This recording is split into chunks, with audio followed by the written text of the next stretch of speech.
गुड़ का दान मधुरता जीवन में लेकर के आता है। चांदी के दान से शक्ति की वृद्धि होती है, धन की वृद्धि होती है। लवड़ का दान करने से रसोई में अन्न की कमी नहीं आती। लवड़ जानते हैं, नमक। विज्ञ पुरुषों को चाहिए कुष्मांड का दान, पेठे का दान पूरे परिवार को पुष्टिदायक बना देता। कन्या का दान आजीवन भोग देने वाला हो जाता है। कन्या के दान करने से धरती की संपूर्ण चीजें मिल जाती हैं। और सबसे बड़ी बात है कि उसका यह लोक और परलोक दोनों के दोनों सुधर जाते हैं, समझ जाते हैं। आम का दान, वृक्षों का दान, केले का दान, औषधियों का दान निश्चित रूप से यह व्यक्ति का कल्याण करता है। नारियल, बादाम, उड़द, मूंग, दाल, सब्जी, मिर्च, तेल, मसाले, ये सब दान में लिए गए हैं। शिव महापुराण में इनकी बड़ी महिमा कही गई। विद्वान पुरुषों को चाहिए कि जिन वस्तुओं से श्रवण आदि इंद्रियां तृप्त होती हैं, कहते हैं कि उनका दान करें। यानी अच्छी बातों से कान तृप्त होते हैं तो बिल्कुल निश्चित रूप से सत्संग के आयोजन कीजिएगा, कीर्तन कीजिए, सुंदरकांड कीजिए, उसको भी दान कहा गया है। आप 20, 25, 10, 5 माताएं इकट्ठी होकर के एक मंडली बना लें। कभी किसी के मंदिर में जाके, कभी किसी के घर में जाकर के कोई कीर्तन करते हैं। कहते हैं कि इस कीर्तन के करने से मन इंद्रिय संतुष्ट होते हैं, तृप्त होते हैं, तो इसका तुम्हें संपूर्ण धरती का दान करने का फल तत्काल प्राप्त हो जाता है। कितनी बड़ी महिमा है ये। 54 नंबर का श्लोक है विद्या संहिता के अध्याय नंबर 15 का, जिसमें इस बात की चर्चा की गई है। वेद और शास्त्रों को गुरु मुख से ग्रहण करके, गुरु के उपदेश से अथवा स्वयं ये बोध प्राप्त करने के पश्चात जो बुद्धि का निश्चय होता है, कहते हैं गुरु मुख से इस कथा को सुन करके फिर आप भी लोगों को सुनाइए, जिससे लोगों का जीवन परिवर्तित हो सके। ये बात कही गई है, कहा गया। और भगवान की पार्थिव पूजा के ऊपर बहुत बड़ा जोर इस ग्रंथ में दिया गया। कहते अभिषेका आत्मशुद्धि। आप सुन नहीं रहे, अभिषेक करने से आत्मशुद्धि हो जाती है। जो भगवान का हम अभिषेक करते हैं, किसी भी देवता का हो, आप जो भगवान को नहलाते हैं, परमात्मा को जरूर उनको बिठा करके उनके सिर के ऊपर जल डालिए, पानी डालिए। और जब तक जल सिर पर नहीं पहुंचेगा तब तक वो महाअभिषेक माना ही नहीं जाएगा। उनको सामने चौकी वगैरह पर बिठाइए। अभिषेकात आत्मशुद्धि।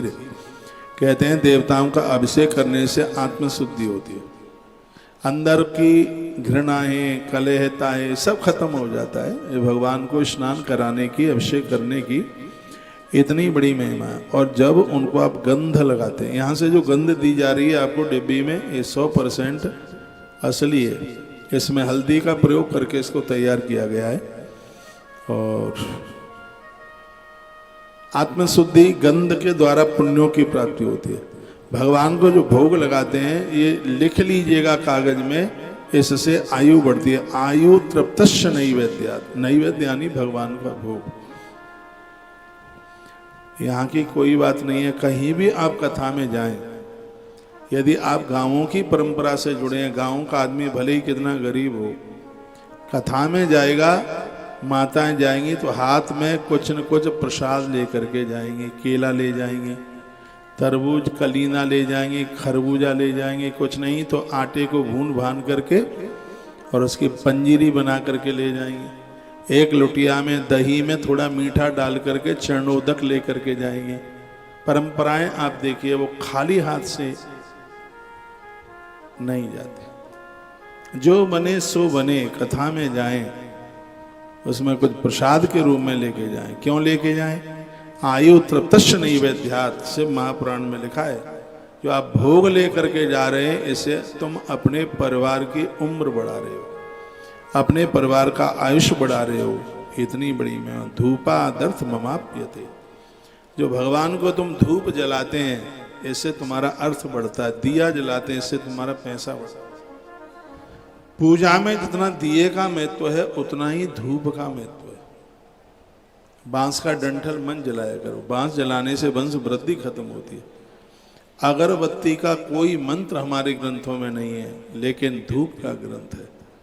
धूप का मंत्र है। अपने तो शास्त्रों में अगरबत्ती का है ही नहीं कोई, धूप जलती है, अष्टांग की धूप जलती रही है पहले से, और आप धूप ही जलाई। आजकल तो गौ माता की गोबर की बनी हुई खूब धूप आने लगी है, बड़ी सुगंधित धूप आने लगी है, उसको आप प्रयोग में लीजिएगा।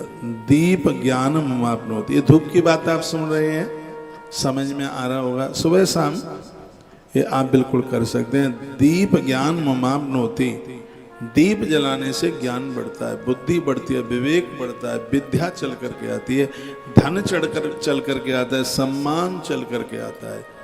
ये दिए की बहुत बड़ी अपने आप में महिमा। एक दिन तो मैं पूरा दिन भर ही दीपक की दिए की कथा ही कहता रहा। तस्मा, फिर कहा गया तांबूलात भोग मापनियात, जो तांबूल है मृगी जैसे रोग को तो दूर करता ही है, संसार के सभी जरूरत वस्तुओं को ये दे देता है। तांबूल, तांबूल कहते हैं पान के पत्ते को, तो ये हो। फिर कहा गया है कि नमस्कार हो जप शैव सर्वाभीष्ट प्रदाप हो। पूजा में भले आप एक माला जपें, दो काम पूजा में करना है, एक है जप और एक है भगवान को नमस्कार प्रणाम।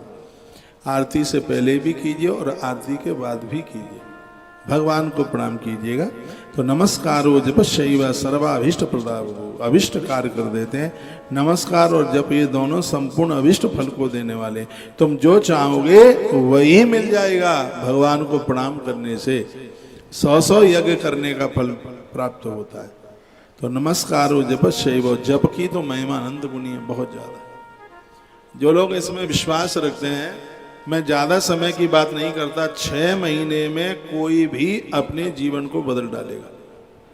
6 महीना मैंने ज्यादा बोल दिया, अभी मैं से महापुराण के कुछ श्लोक बोलूंगा जिसमें टाइम 6 महीने का मांगा है, और कथा नंदी ने कार्तिकेय जी को सुनाई है। 6 महीने में हर व्यक्ति का डेवलपमेंट हो। किसी गुरुजी के पास जाए, उनसे मंत्र लेकर के आए, विधि समझ करके आ जावे, और बहुत ज्यादा नहीं, 1.5 घंटा सुबह और 1 घंटा शाम को, 2.5 घंटे का आसन लगाकर उनके बताई गई विधि के अनुसार, और वह अनुष्ठान कर ले, 6 मास का अनुष्ठान कर ले, सब परिवर्तित हो जाएगा।